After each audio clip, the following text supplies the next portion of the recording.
Garuda Kitchen World exclusive stainless steel సామాన్లు wholesale and retail Aziz plaza in Hyderabad. నమస్కారం, సుమన్ టీవీకి స్వాగతం. శివాంశ సంభూతుడు కాలభైరవుడు. ఆ కాలభైరవ అష్టమి యొక్క వైశిష్ట్యం ఏమిటి? ఈ కాలాష్టమి రోజున మనం ఎటువంటి నియమాలను పాటించాల్సి ఉంటుంది? కాలభైరవుడిని ఆరాధన చేస్తే ఎటువంటి ఫలితాలు ఏర్పడతాయనే అంశాలను తెలియజేసేందుకు మనతో పాటు ఉన్నారు ప్రముఖ ఆధ్యాత్మికవేత్త, జ్యోతిష పండితులు ఆకేళ్ల శ్రీలక్ష్మి గారు. అమ్మ నమస్కారం. నమస్తే అమ్మా. కాలభైరవ అష్టమిని కాలాష్టమి అని కూడా అంటాం కదా. ఈ కాలాష్టమి రోజున ఆ స్వామివారిని ఏ రకంగా పూజ చేయాలి, అలాగే ఎటువంటి నియమాలను పాటించాలో తెలియజేస్తారా? కాలాష్టమి, ఇప్పుడు మనకి కాలాష్టమి అంటే మనకి దాంట్లో ఉంది కాలం. మానవుడు మనం చేసుకునే జీవన విధానంలో కాలం వెళ్ళిపోతూ ఉంటుంది. అయితే ఇక్కడ కాలాష్టమిని విశేషంగా చెప్పడం అంటే ఏంటంటే, మనం ఈ కాలంలో మనం ఎన్నో జరుగుతున్నప్పుడు ఎన్నో రకరకాల బాధలు, యాతనలు పడుతూ ఉంటాం. అలాంటి యాతన నుండి బయటపడడానికి మనం ఈ కాలాష్టమి రోజు ఎవరైతే ఆరాధన అంటే కాలభైరవ ఆరాధన చేస్తారో వాడికి జీవితంలో ఎదురయ్యే సమస్యల నుండి కొంత తగ్గుముఖం పట్టడం, లేదా వాళ్ళ యొక్క శత్రువులు కావచ్చు, ఏ రకంగానైనా వాళ్ళని బాధ పెట్టే వాళ్ళ యొక్క ఏదైతే తీరు ఉందో అది తగ్గడం, లేదా వీళ్ళు కొంత ఉపశమనం పొందడం, ఇలాంటివన్నీ కూడా జరుగుతూ ఉంటాయి. అసలు కాలభైరవాష్టమి, దీన్నే కాలాష్టమని కూడా అంటాం. అయితే ఇక్కడ ఈ కాలభైరవాష్టమి అంటే భైరవుడు మనకి చెప్పేటప్పుడు, భైరవుడు అంటే మనకి ఒక శునక రూపంలో చెప్పడం అనేది జరుగుతుంది, అంటే కుక్క రూపంలో చెప్తాం. భౌమ్ అంటుంది. ఆ భైరవుడు యొక్క దానికి మనం చూడండి, కొన్ని కుక్కలు చూస్తే మనకి భయం వేస్తుంది. ఎందుకు అంటే అవి ఎక్కడొచ్చి మీద పడిపోతాయో అని ఒక రకమైన భయం. అయితే ఇక్కడ కాలభైరవుడు కానీ చెప్పుకుంటే సాక్షాత్తు మనకి శివాంశగానే చెప్పుకుంటాం, అంటే శివస్వరూపంగానే కాలభైరవుడిని చెప్పడం అనేది జరుగుతుంది. అయితే ఇక్కడ కాలభైరవుడి గురించి స్కందుడే చెప్పాట. ఎలా చెప్పాడు అంటే, తన తండ్రి అయిన శివుడు తల్లి అయిన పార్వతి చెప్పాడని చెప్పి ఇక్కడ స్కందుడు చెప్పడం అనేది జరిగింది. అంటే మనకి భైరవుల్లో కూడా రకరకాలుగా కనపడతాయి. అష్టభైరవులని, కాలభైరవుడని, ఆదిభైరవుడని ఇలా చెప్పడం అనేది జరుగుతుంది. నిజం చెప్పాలంటే ఏదైనా ఒక శివక్షేత్రానికి వెళ్ళాలన్నా, ముఖ్యంగా కాశీ అలాంటి క్షేత్రాలకు వెళ్ళాలంటే కాలభైరవుడి యొక్క అనుగ్రహం ఉండాలి అని చెప్తున్నారు. అందుకనే కాశీ వెళ్ళాలన్నా కాలభైరవుడు అనుగ్రహం ఉండాలి, కాశీ నుంచి బయటికి రావాలన్నా కూడా ఆ కాలభైరవుడు అనుగ్రహమే ఉండాలి. అందుకనే ఇక్కడ కాశీకి వెళ్ళినప్పుడు ఏవి చూసినా చూడకపోయినా ముందర కాలభైరవ దర్శనం చేసుకుని రమ్మని చెప్తారు. ఎందుకు అంటే అక్కడ వెళ్ళినప్పుడు ఒక బెత్తంతో మనకి ఒకసారి వెనకాల నడ్డి మీద ఇలా ఒక లైట్గా కొడతారు. వాళ్ళు కొట్టడం అంటే గట్టిగా ఏం కొట్టరు. ఎందుకు అంటే అప్పటి వరకు మనం ఏవైతే తెలిసి తెలియక చేసిన పాపాలు ఉన్నాయో, అప్పటి వరకు మనకి ఏవైతే కష్టాలు ఉన్నాయో ఆ కష్టాలన్నీ కూడా కాలభైరవ దర్శనం వల్ల తొలుగుతాయి అని చెప్పడం అనేది జరుగుతుంది. కాబట్టి కాశీ వెళ్ళిన వారందరూ కూడా ఈ యొక్క కాలభైరవ యొక్క దర్శనం, అలాగే మనకి జ్యోతిర్లింగాల్లో ప్రతి చోటాను, అలాగే శైవ క్షేత్రాల్లోనూ పంచారామాల్లోనూ కాలభైరవుడికంటూ ఒక ప్రత్యేకంగా మనకి ఆయన సంబంధించిన ఒక విగ్రహం, ఒక గుడి కింద మనకి స్వరూపం కనపడుతూ ఉండడం అనేది జరుగుతుంది. అందుకనే కాశీ వెళ్ళొచ్చిన వాళ్ళు కూడా చూడండి, మేము కాలభైరవుడు పూజ చేసుకున్నాం అంటారు. ఇంటికి వచ్చిన తర్వాత కూడా ఏదైనా మన వీధిలో ఉన్న కుక్కలకు కానీ, లేదా ఎవరైనా చుట్టుపక్కల పెంచుకున్న వాళ్ళు ఎవరైనా ఉంటే ఆ కుక్కలైనా తీసుకువచ్చి అక్కడ కాలభైరవుడు పూజ చేయడం అనేది జరుగుతుంది. అలాగే ఈ కాలభైరవాష్టమి రోజు ఈ ఉపవాసము, జాగరణ అనేది విశేషమైన ఫలితాన్ని ఇస్తుంది.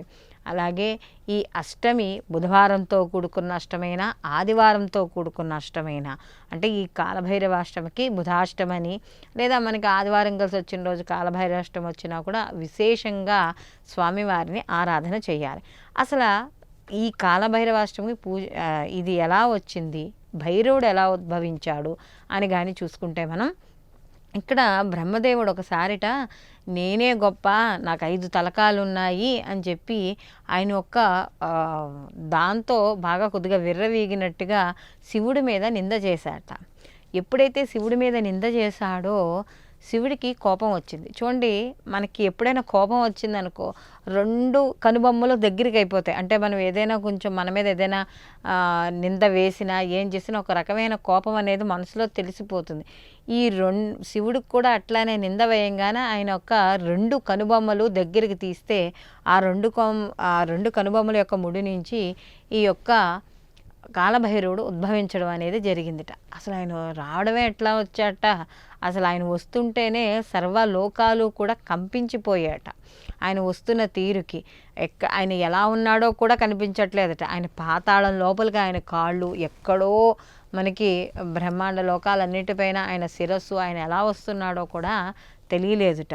అయితే ఆయన చేతులు కూడా శిరస్సు మొత్తం అంతా కూడా వ్యాపించి ఆయన చేతులు అంటే సహస్రం అంటే అనంతము అని చెప్పడం అనేది జరుగుతుంది. ఈ సహస్ర చేతులతో, ఆ చేతులతో అస్త్రాలతో శస్త్రాలతో నిండిపోయి ఆయన యొక్క కళ్ళు చితచితలాడుతూ ఎర్రగా ఉన్నాయట. ఆయన నడిచి వస్తూ ఉంటే లోపల మనకి పాతాళంలో ఉన్న సర్పజాతులు అవన్నీ కూడా కంపించి బయటికి రావడం అనేది జరిగిందట.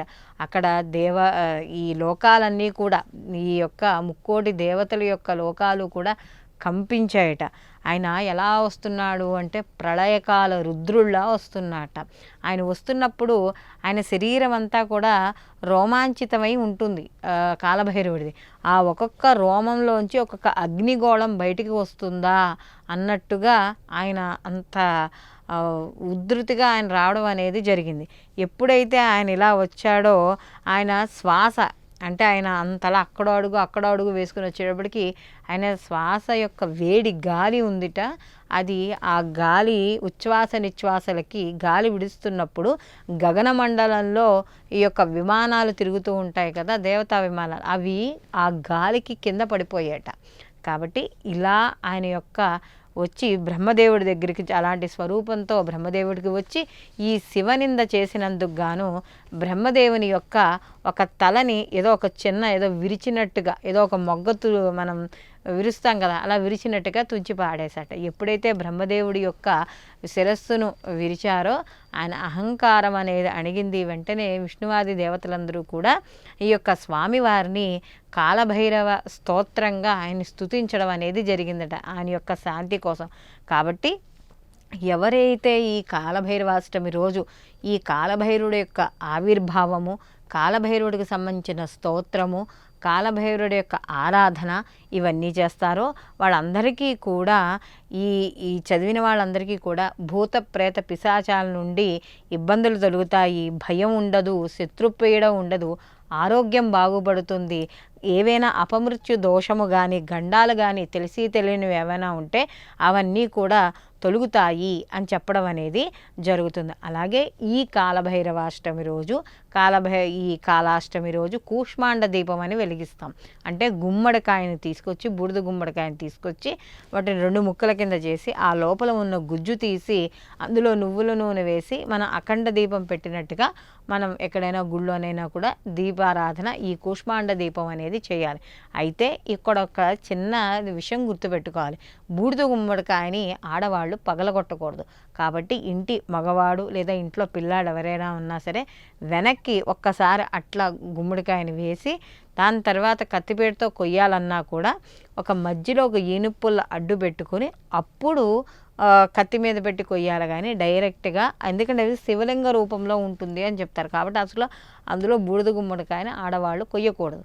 కాబట్టి ఇంట్లో మగవాళ్ళ చేత కోయించి దాంట్లో ఈ కూష్మాండ దీపాన్ని ఈ కాలభైరవాష్టమి రోజు పెట్టుకోవడం వల్ల ఇందాక మనం చెప్పుకున్న ఏవైతే ఉన్నాయో అవన్నీ కూడా మన కష్టాలన్నీ తిరుగుతాయి, దురితాలు తగ్గుతాయి, భయం ఉండదు. అలాగే ముఖ్యంగా అపమృత్యు దోషం ఏమైనా ఉంటే మాత్రం అది తప్పనిసరిగా తొలుగుతుంది. ఈ కాలాష్టమి రోజు ఎవరైతే ఈ యొక్క ఏలినాటి శని కానీ, అష్టమ శని కానీ, అర్ధాష్టమ శని కానీ ఎవరితో దోషంతో ఉన్న వాళ్ళకు కూడా ఈ సంబంధించిన ఈ పరిహారం చేయడం వల్ల ఆ తీవ్రత అనేది కూడా తప్పకుండా తగ్గుతుంది. అమ్మ, కాలభైరవ అష్టమి యొక్క ప్రాశస్త్యం ఏంటో చాలా చక్కగా వివరించారు. ధన్యవాదాలు. సర్వేజన సుఖినో భవంతు, లోకా సంస్థ సుఖినో భవంతు.